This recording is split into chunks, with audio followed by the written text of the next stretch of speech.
today's topic is on divorce stigma. Yes. It's a huge thing. We have to really understand what, divorce is and why it is so stigmatized in our community, right? So joining me this morning is my dear friend Rachna Khare, who I haven't seen for some time now. Yeah.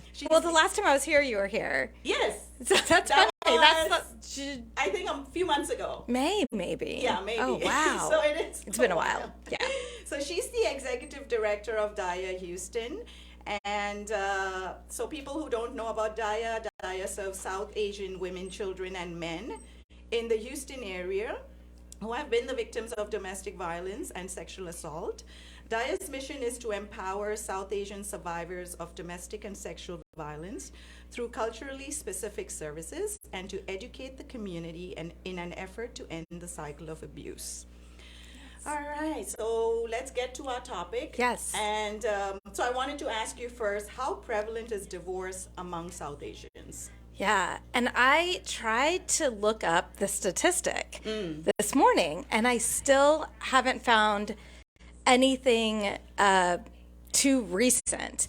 But from what I'm reading, it seems like it is just as it kind of follows the national trends. Like it almost follows the trends in the location. So there's some studies that look at divorce in India or in Pakistan or in Bangladesh, and some that look at broader AAPI levels of divorce in the United States. So I guess it would really depend. It's kind of like domestic violence in that this is a topic that hits every community kind of the same. Yeah, that's true. And the word divorce itself is taken in such a negative way. Yeah. Right. And I was just talking to, I don't know who I was talking to yesterday because someone asked me what is the topic of discussion, and I told them it's about divorce.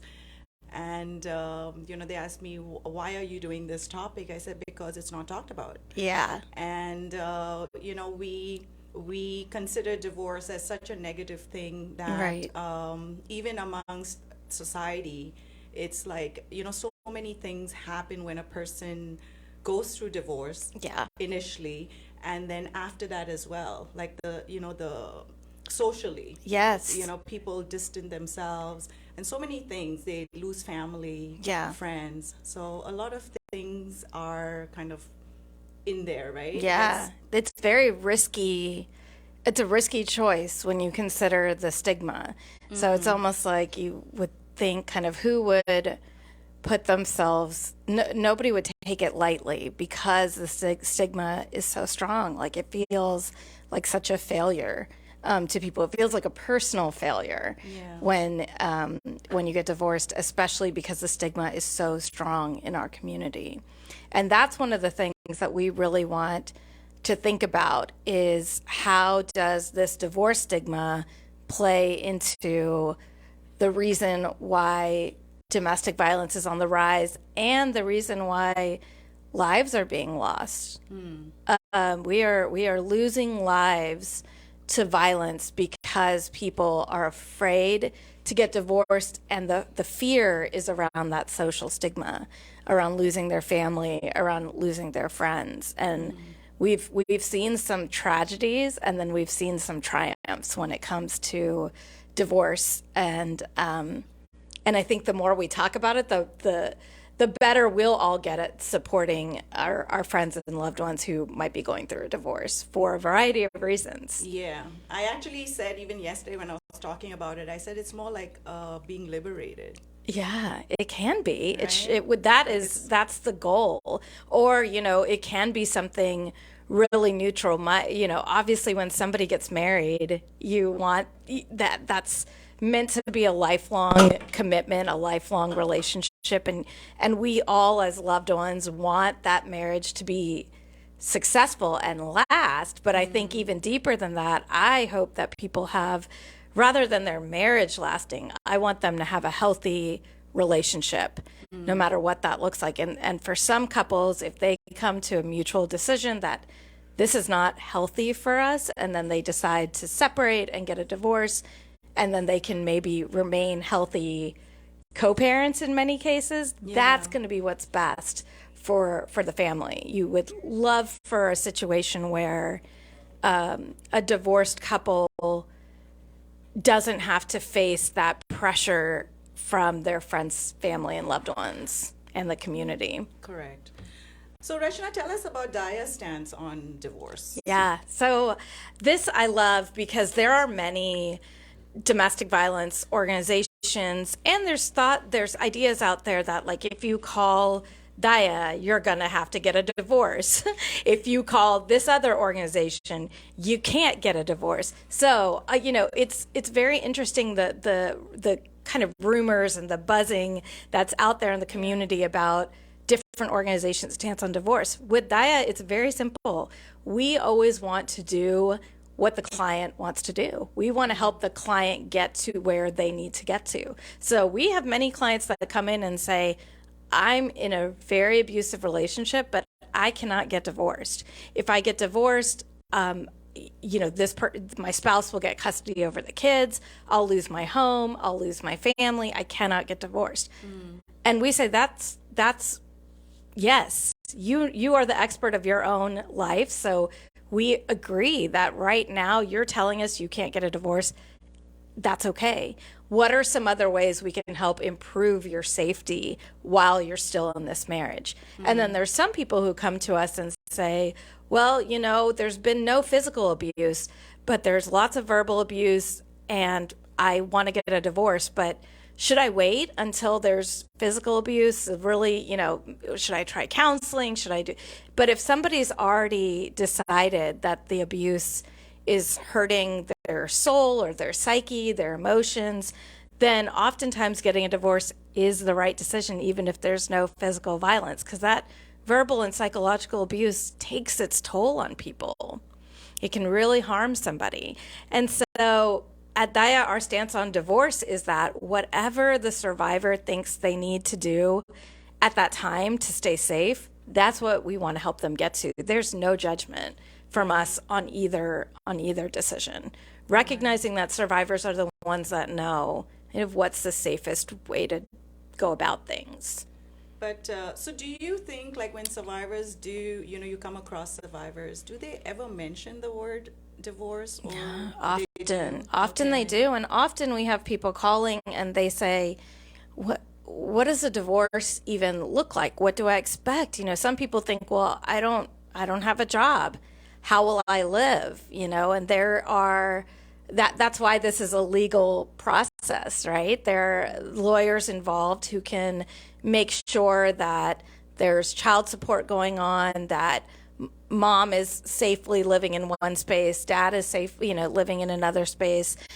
There's many, many options. So at Daya, our main goal is to connect clients to one of our pro bono attorneys that are maybe listening today, those in our community who donate their time to speaking with Daya clients. And what they can do there is just learn what their options are. We'll learn what it will look like. So it's demystifying that divorce process for their specific situation. Okay. And of course, it's not going to be everything to expect down to the second, but it gives you an idea of what your options are. And we believe that the more information someone has, the better choice they can make about their safety. Okay. Now, earlier you had mentioned about marriage counseling. Yeah. So what is the role of a marriage counselor? Yeah. So I think this is really important because many people have asked us at Daya, do you all offer marriage counseling? Correct. And we don't. There are other organizations that offer marriage counseling. The reason we don't is because we work exclusively with survivors of domestic violence. And domestic violence is not about getting into an argument or fighting, even a bad fight with your spouse. It's not about that. It's about who is holding the power and control in the relationship, and is there a pattern of harm? And so for us, when there is such an unequal power imbalance, when that power imbalance is so strong and the abusive spouse holds all that power, there's nothing to reconcile on. If there's no respect in that relationship, when there's harm in that relationship, when one person is living with all the fear and the other person is controlling that person, they will likely not even want to get marriage counseling because that situation is working out in their favor. They're having all the control. So we do have many clients who call and say, well, can you force my husband to go to marriage counseling? And no, unfortunately, you can't force anyone to go to counseling. Therapy really only works when that person is ready to make a change. And when the power balance is so off, when one person is holding all the power and the other spouse is living in fear and control and harm, that bond, that marriage vow is broken already. That's a broken, it may, on paper that's a marriage, but it Not is, in yeah, reality. it's a broken marriage. So when people say, you're breaking up marriages, I always think that's a little bit funny because these are marriages that are really broken at the core. There's no love, there's no respect, and there's fear and harm, which is the opposite of what you would want in a healthy Correct. marriage. Correct. So, can marriage counseling stop domestic violence? And if not, what Unfortunately, can? yeah, unfortunately it can't. Now, that is because, and this is Daya's stance on it, Okay. and research shows that marriage counseling is not indicated for domestic violence because it's unsafe. When a survivor first reaches out to get help, so say they call Daya and they say, can you get marriage counseling? Can we get marriage counseling? And we say, sure, get marriage counseling, we'll do it. And now that abusive spouse knows, oh my gosh, my wife has reached out to go get help from this organization about domestic violence. She might be leaving me. All these fears start coming into the abuser's mind that they're losing control. So it's actually the most unsafe time for a survivor are those weeks before she flees, the time in which she's fleeing, and the few, weeks or months right after. Because that's when the abusive spouse says, oh my gosh, I've lost that power and control, and the abuse can escalate. So it's actually not indicated for domestic violence because these two people are on totally different paths. But the abuser can get their own individual therapy. And there's Okay. programs out there for batterers called Batters Intervention Programs. Our friends at AVDA, Aid to Victims of Domestic Abuse, have a really strong BIP program. It's called BIP, Batters Intervention Program. And that has shown to have positive outcomes, so that abusers can think through their past trauma and why they might be continuing the cycle of abuse in their family. But marriage counseling isn't going to help when there's domestic violence simply because it can make the victim more unsafe and the one person has power and control over the other person. So it's such an unequal place Yeah. they're in. Yeah. So, if they go for individual therapy and counseling, so is there any change with that? Like, does that really help? I've heard stories and seen where it does help, but I will tell you that person, the person that's causing the harm, the abuser in the marriage, has to be open to changing. They can't be going because their mom is making them go, or their wife is making them go, or their job is making them go. I mean, sometimes law enforcement, sometimes as part of a domestic violence case, the abuser will have to go to these programs. But it works when that person, whether it's in the first session or before they go to the first session, they have to quickly have some accountability. Yes, the thing I'm doing is wrong. The way I'm treating this person is wrong. And I want to change and fix it. Wow. Okay. So, what can Daya do to help someone who feels unsafe in their marriage but will not get a divorce? Yeah. This is so interesting because a lot of people who call our helpline, they're really quick to say, I can't get a divorce. I know that you're going to tell me to get a divorce. And we say, no, that's actually step, Yeah. whatever. That's going to happen when you're ready for it. But the thing we want to do is get somebody safe. So some of the things that we can do are create a really tailored safety plan. So if you are still, maybe you're in a situation where you can't get a divorce, but you can live separately from that person.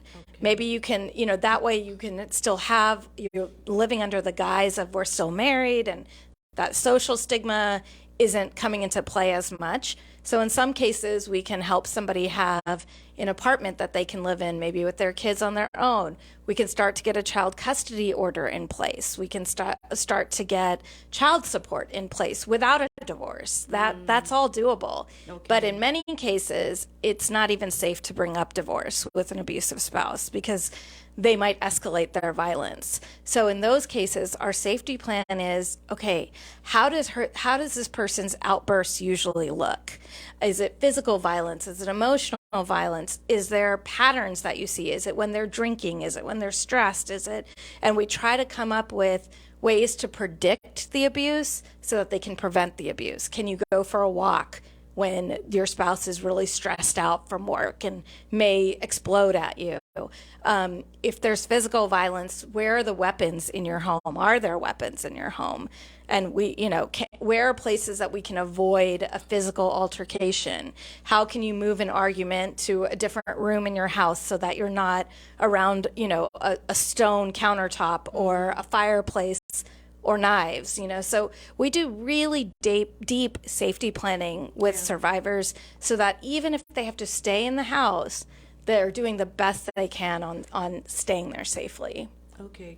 So right now you're talking more about like someone who's going through the physically, like getting abused physically. Yeah. What about the mental and emotional abuse?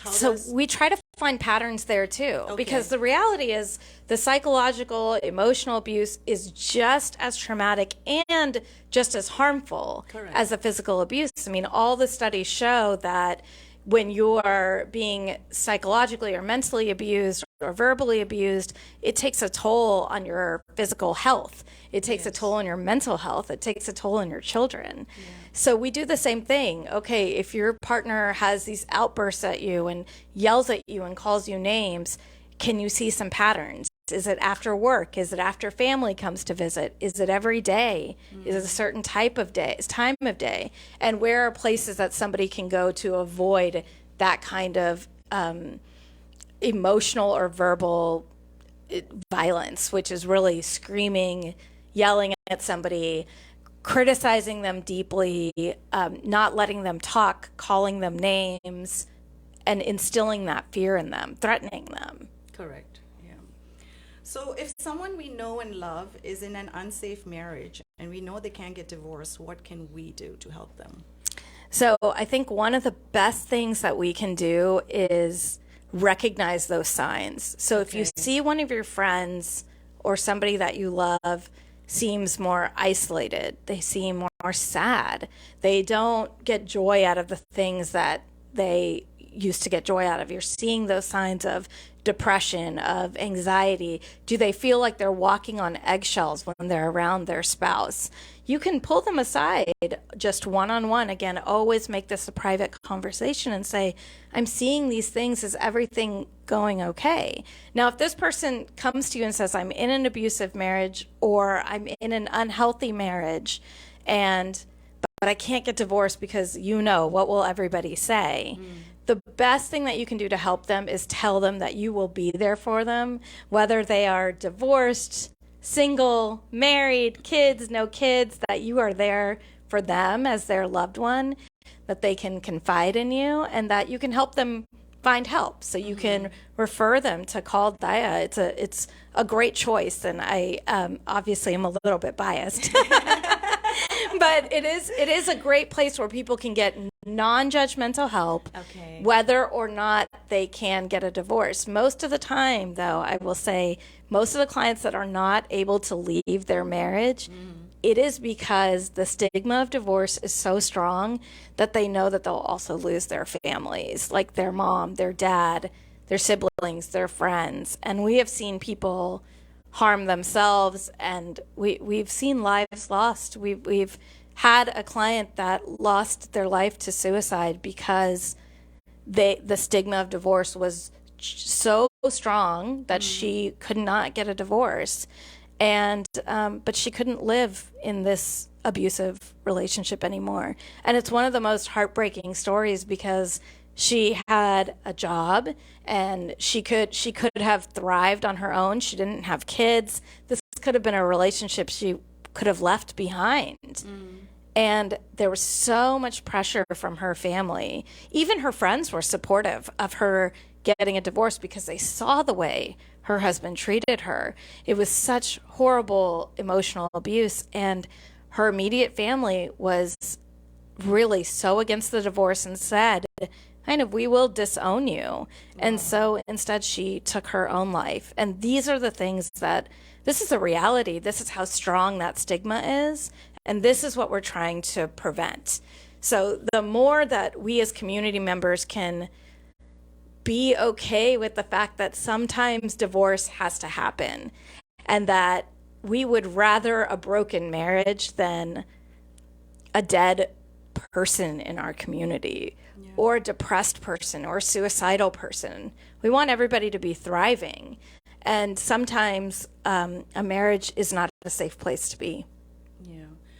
I think sometimes it's more like educating the family more so than the person who's going through it, getting to know more, learning more about it. Absolutely. Yeah. And this is why we do shows like this, so that, I mean, everybody who's out there and listening knows somebody who's in an abusive relationship. Everybody does, because the statistics show that 1 in 3 women, 1 in 4 men have experienced domestic violence. And so we all know somebody.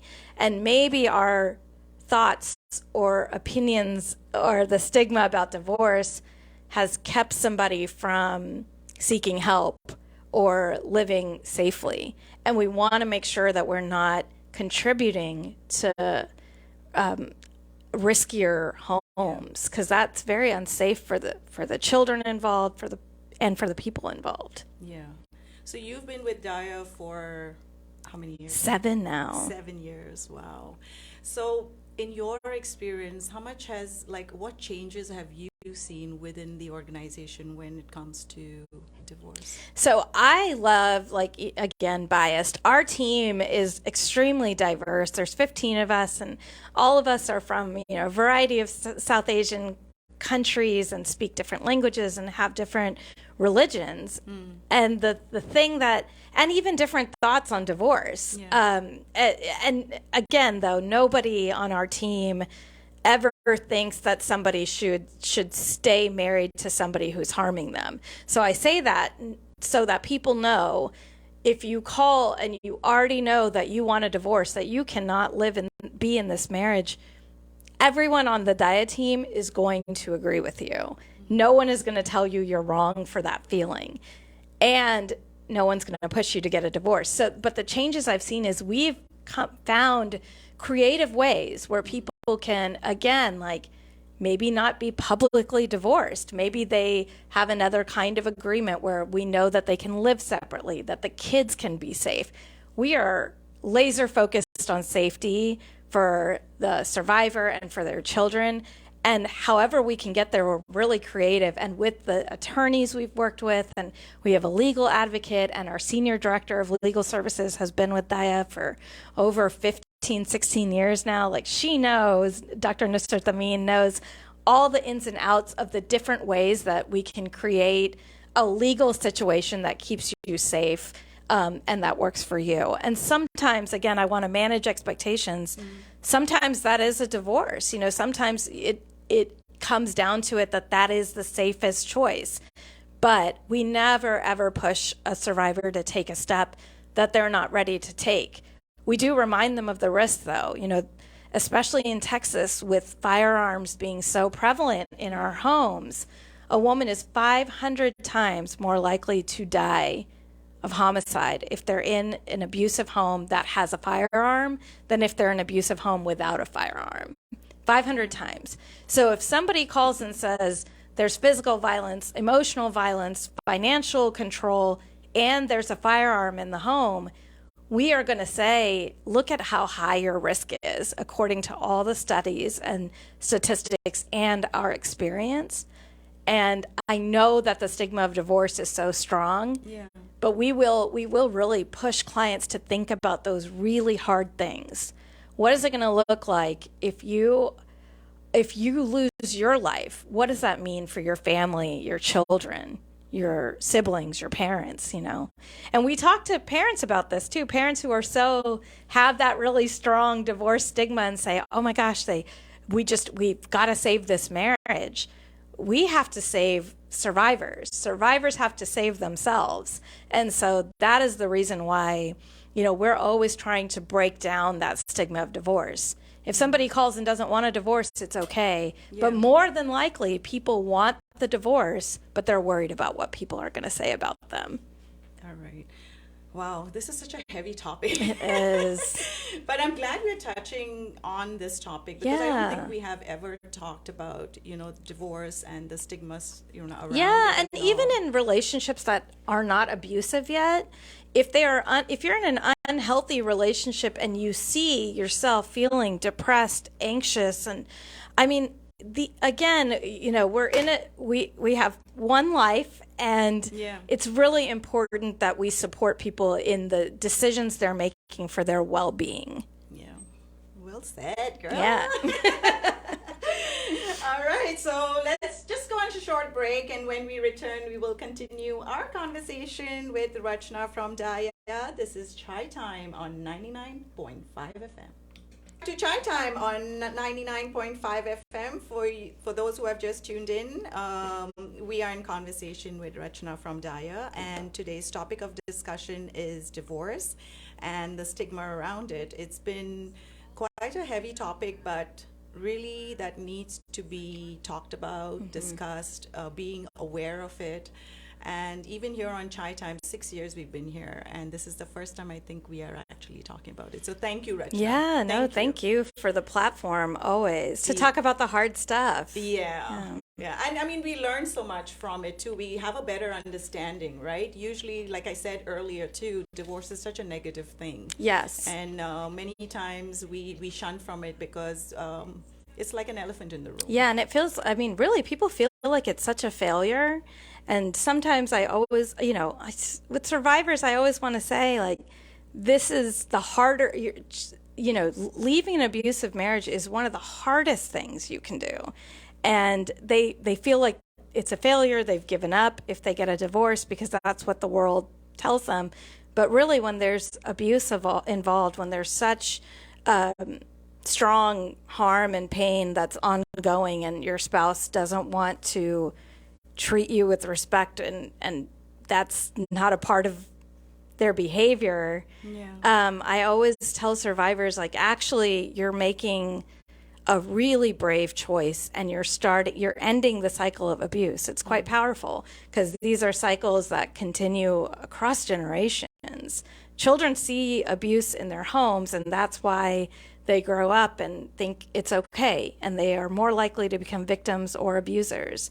But when survivors choose to leave that marriage and start fresh, we're ending that cycle of abuse. Right. It's really, really powerful. Sometimes we've gone with we've worked with clients and walked with them through really long, tough divorce cases. I'm talking years.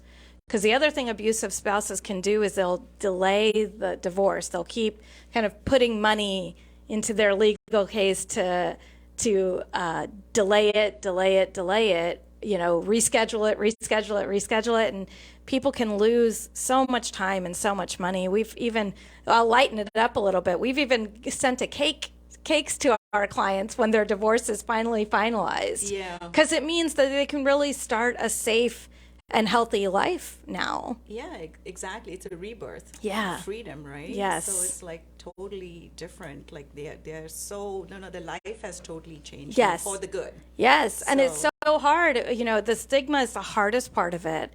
So if we as friends, family, community members can take away some of that stigma, this is a way that we can really end domestic violence, because all of our clients are so different, but the one thing they all have in common is they are worried about what people are thinking about them and saying about them.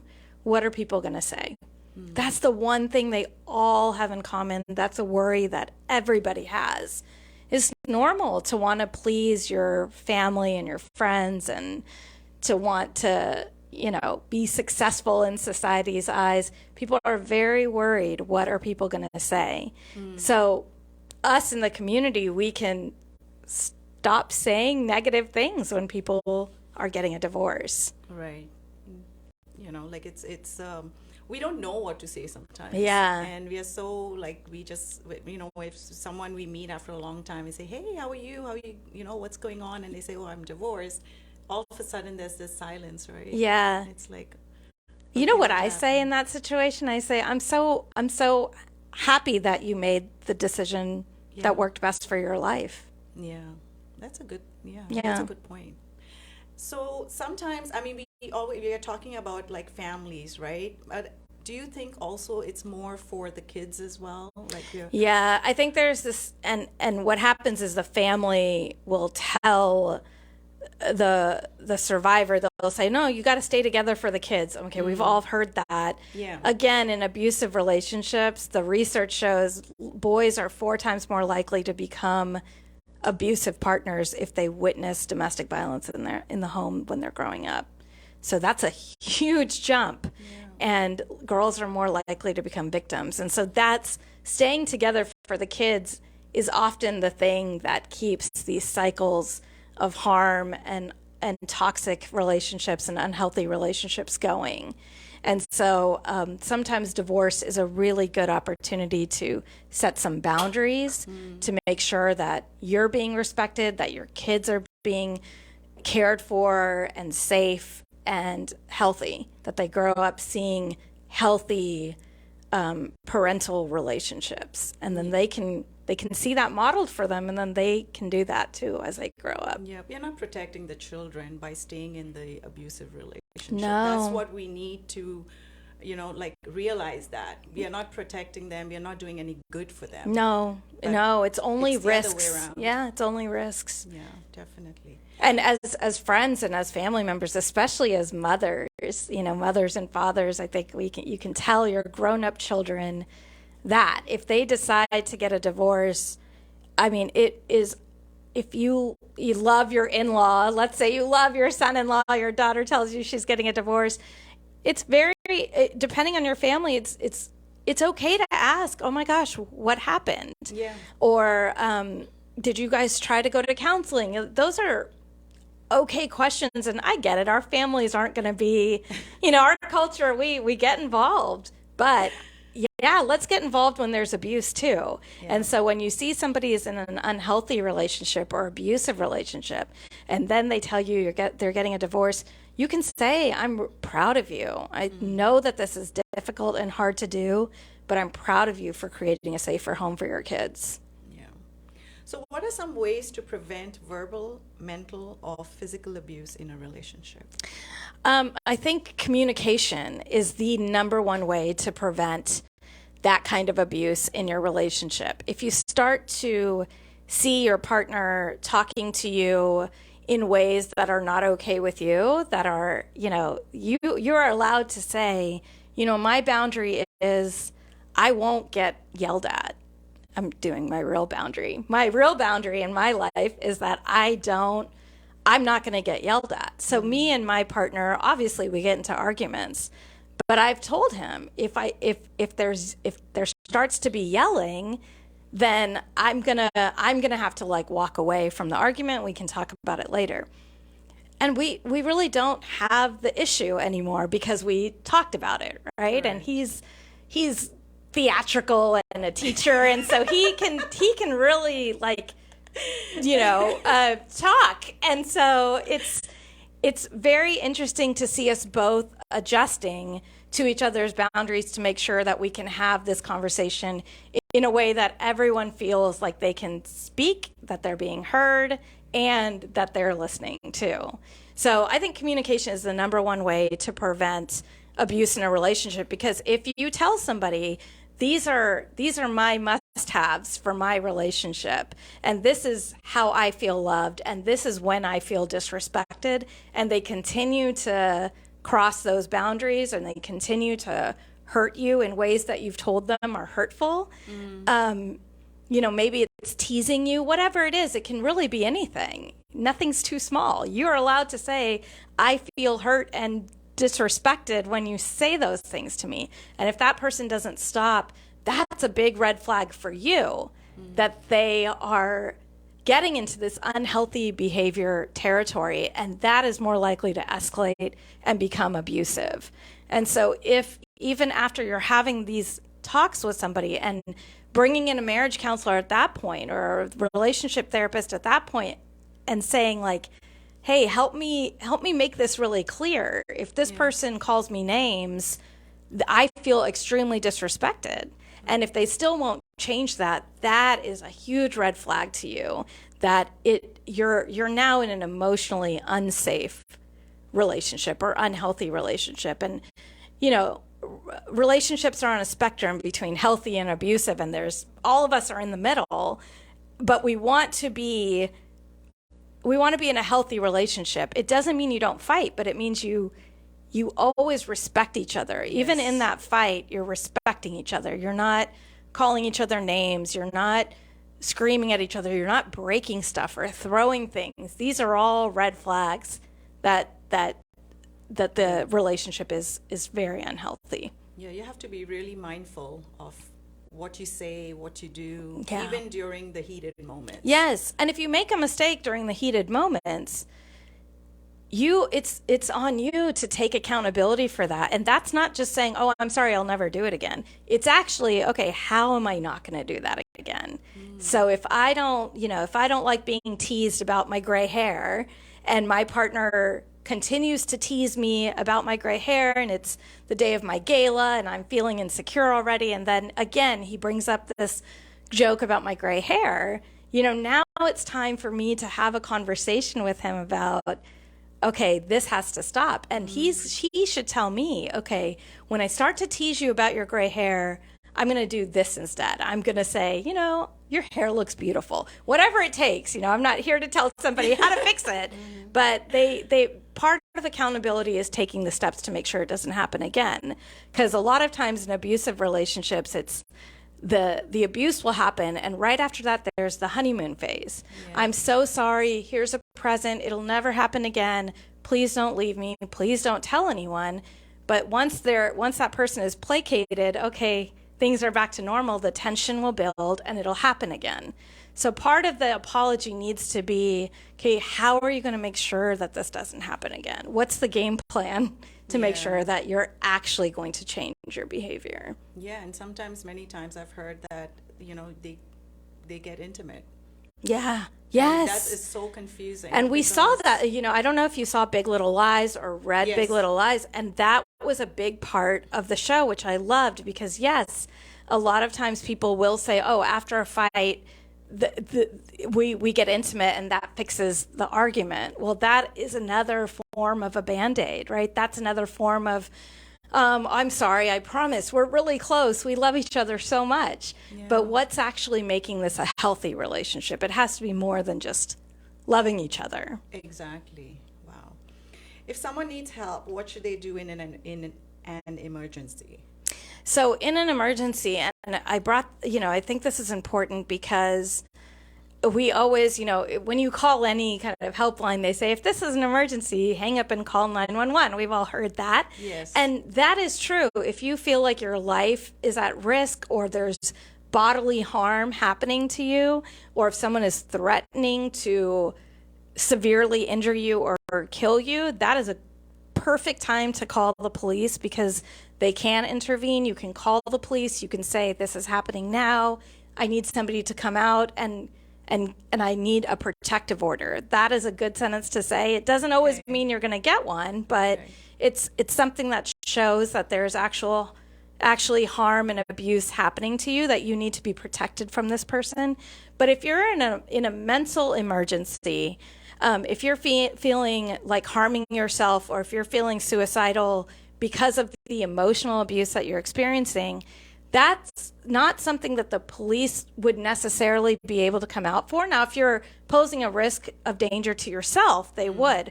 But there's also now 811, which is the suicide prevention line too. Or I'll look it up in a second. 888. Yeah. We'll put it up. Yeah. Yeah. Because there is the mental health line now as well. Right. So that's the one to Yes. call if you're in an emotional crisis. You can also always call the domestic violence hotline, which is 24 hours a day, and they can 988. 988. Yes, thank you. 988 is the mental health hotline.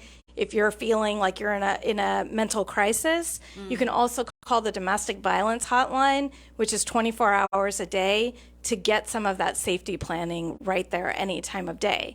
Now, Daya is open 9 to 5, Monday through Friday. You can always call us. There's other hotlines throughout the Houston area.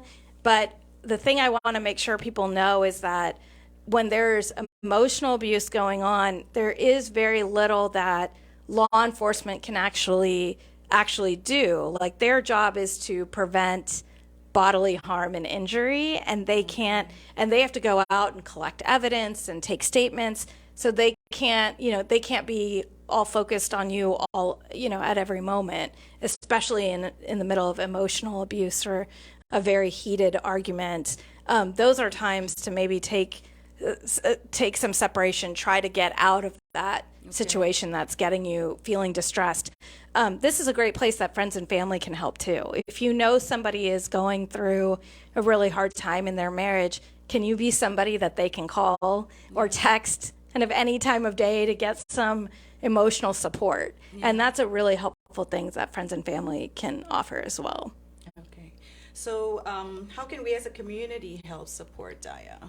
I think my biggest ask is that people try to think about why this divorce stigma is so strong. So if you are listening and you personally think, man, I would never get a divorce. I don't ever, I think divorce is the worst option. To really think about why that is, what are the lessons that we've learned or the messages that we've seen growing up that make us think that getting divorced is the same as dying, right? And why is it the death of a marriage and the death of a relationship? If you are somebody that holds that stigma, try to think about why you hold that stigma and if it's a fair stigma, if that's really in line with your values. Because I've met so many people over the last 7 years, and I see our supporters are all about someone's safety. They want people to be safe. They want them to be independent and thriving and happy and in a relationship or not in a relationship. They want them to be happy and safe and healthy. And so I think what's more in our values, if I know people the way I think I know people, is to actually support people when they say, hey, I'm going through a divorce or I'm thinking of getting a divorce, instead of being like, no, stay together for the kids, don't do that. Yeah. Think of ways that you can support them. No matter what decision you make, I'll still be your friend. I'll still be your sister. I'll always be your mother. I'll always love you. Yeah. These are things that are very powerful, because when you open up that line of communication, then that person might tell you that they need a lot more help than they're letting on for. And if they're in an abusive relationship and they're coming to you with that information, you should tell them that you believe them and that you support them, and then you can help them connect to an organization like Daya. Yeah. If the only thing, sometimes you don't know what to say, how to help, just connect them to Daya. Yeah, and even if you don't know what to say, you can say, I don't know what to say. Yeah. I don't know what to say, but I know that I love you. I know that I'm your friend. I know that I'm here for you. Correct. Because these are, these are things that are part of life, and they happen to many of us. And in those moments, you don't, it's okay if your friend or family member doesn't know what to say. Yeah. We know that we just want their love and their support. So are there any upcoming events? Yes, so we do. We're laughing because we'll see each other on Thursday. So on Thursday, we're having our annual gala luncheon. We are sold out. We're super excited to be sold out. We have a wait list that I'm keeping short just in case people cancel at the last minute. So if you are looking to join our wait list, you can email contact@dayahouston.org. And, even though we're sold out, again, this has been a really tough couple of years. We've seen more lives lost in these last 3 years than we have ever from all the years combined prior to these last years. There's an increase in domestic violence, in emotional abuse, in mental health crises, in suicides, and in homicides in our community. And so if you want to give your support to Daya, you can be a safe person that people can talk to. You can be non-judgmental. You can connect people to Daya. And you can always go to our website to learn more about how you can help your friends and family and be that safe person that somebody can confide in. That's so great. Thank you so much, Of Rachna, course. I know you're so busy, especially with the lunch and gala I love coming coming here, Thursday. So we really appreciate you making the time out and coming here Yes. and Thank you for joining having us. this conversation. It's a tough conversation. It is. But I do think that if we start to break the stigma, people will be safer. I know it. I know that. And you've given us such great advice of what to say, or when you're uncomfortable, what to do, how to help a friend, Yeah. or anyone in need. So your advice has been so valuable to us each Thank time you. you come Yeah. here. So thank you. We Well, really thank you. appreciate you.